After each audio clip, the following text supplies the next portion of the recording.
The Vietnam War remains the longest war in American history. During that conflict, 766 Americans were held captive as prisoners of war. One of those POWs was Mark Gartley, a Mainer from Greenville. He and his co-pilot were shot down while flying over North Vietnam in August of 1968 and wouldn't be released until September of 1972.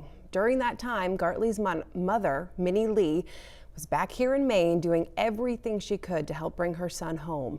Her story is featured in a new book called From Beaver Creek to Hanoi, a mother's quest to rescue her son. I sat down with the author, Cheryl Gillespie, to learn more about why she wanted to bring this part of Gartley's story to light. Well, Minnie Lee Gartley is Mark's mother, and she was a high school history teacher. She helped her husband run a sports camp outside of Greenville, Maine, up in what was at that time called Beaver Creek. Now it's Beaver Cove. It's been incorporated since after the Vietnam War. But when she found out her son was in a prisoner of war camp, she waited a year after he was shot down to find that out. And how she found out had nothing to do with the military. It was a bizarre situation. She decided to become rather involved in political activism and find out if she could do something to help the POWs, and then eventually she worked toward ending the war. Yeah, what made you want to bring her story to life? Because I feel like a lot of times we don't hear the mother's perspective when something like this happens. Well, it's a trend lately to talk about how women have had a silent impact on history, and now we're trying to tell some of those stories. A wonderful lady by the name of Heath Lee wrote League of Wives about Sybil Stockdale, and her husband was a POW, and some of the other wives and mothers and so forth.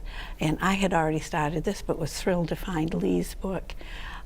So it is a thing to start recognizing you know, the place of these women in our history. Mark really wanted his mother's story told because he was very proud of her. Started slowly with a lot of research because I'm not a historian. I am not particularly a nonfiction historical writer, but the story just captured me. You read in great detail just about the advocacy work that Minnie did, whether it was talking to the television stations or the newspapers or talking in front of Congress. Yeah. And did you get the sense as Minnie was working through all of these things, did it help her kind of hold on to hope?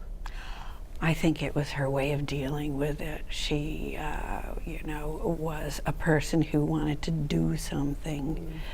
She talked about working toward a goal instead of working against something. So, yes, I think it was her way of coping with her son being imprisoned. Yeah.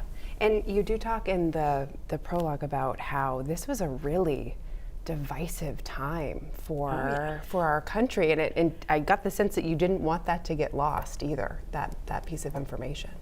Right, right. How come? If you lived through the war, there was no good reason we were there. Reasons were proposed, but you know, then people said, no, that's not it. And you know, people were coming home from Vietnam just going, no, this is wrong. It just was a situation that upset everyone, and so it just was a horrible time. What's one thing you hope that they take away from this read? Oh, first of all, how powerful a bunch of women can be, a group of women who are, you know, going to Washington and advocating for a certain cause, and just also, perhaps now that we're 50 years away from the war, trying to analyze what actually did really happen, you know, and look back with perhaps more mature and learned eyes. You know, I was 20 when Mark came home in '72, and I really didn't know what was actually going on. And you know what? I still don't. What a complicated era that was, the 60s and the 70s, with that war thrown in the middle of it. Again, the book is called From Beaver Creek to Hanoi, a mother's quest to rescue her son. If you would like your own copy, we've posted a link on our website and our app.